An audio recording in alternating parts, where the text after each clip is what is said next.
Good day, fellow peeps, gamers, retro gamers alike.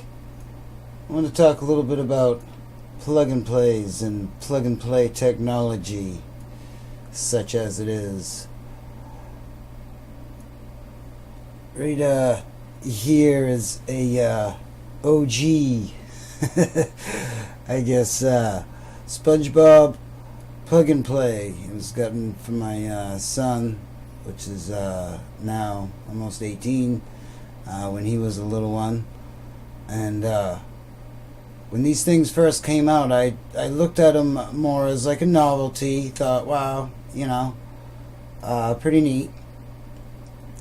And then and they made some pretty weird plug and plays, ones that you'd like put gloves on and punch and stuff like that. But then they had obviously the Atari and stuff. And being a gamer from that era, I had this weird feeling of like it was a smack in the face. And and as I got a hold of one, I came to realize that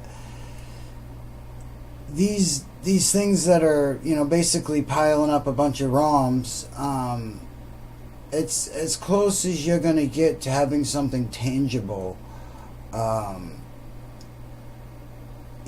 the everyday person, I would say, or the beginning retro gamer or whatever, to having something tangible to show these new up and coming retro gamers and stuff. Because as new generations come in, they're also interested in older games and where they came from. Not all, some obviously, but with this stuff being harder and harder to keep and maintain, or the abundance of them really slimming down, these things do aid in the preservation, so to speak, of some of these things. Now, they have crappy ones, obviously, that don't even deserve time. I know some YouTubers have done pretty good at reviewing some of these junk items, and it is just surprising at some of the crap that gets shoveled out there. But also, we have bigger companies that have also kind of used this same idea and technology with their own things. Like right here we have the latest Sega variant, which is put up by At Games.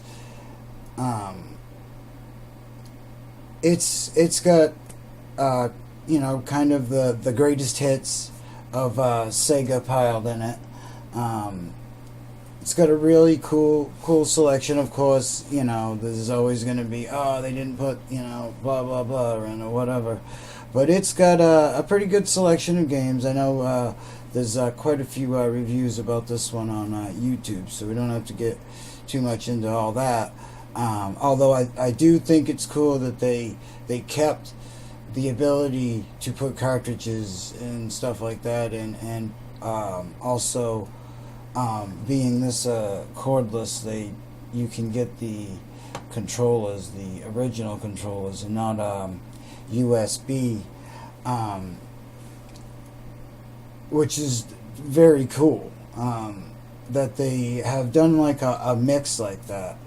And at first I thought these things were kind of junk, and like I said, there's a good percentage of them that are. That being said, too, this is pretty durable. I mean, when you pick it up, it's even without its batteries in it, it's heavy duty plastic. It doesn't feel like a chintzy thing. I mean, in fact, this feels chintzier than this. So, and the fact that it's, lasted this long with a little kid and adults beating on it, says a lot, for its quality. But all that being said, just wanted to kind of share my thoughts, I guess. Some word garbage.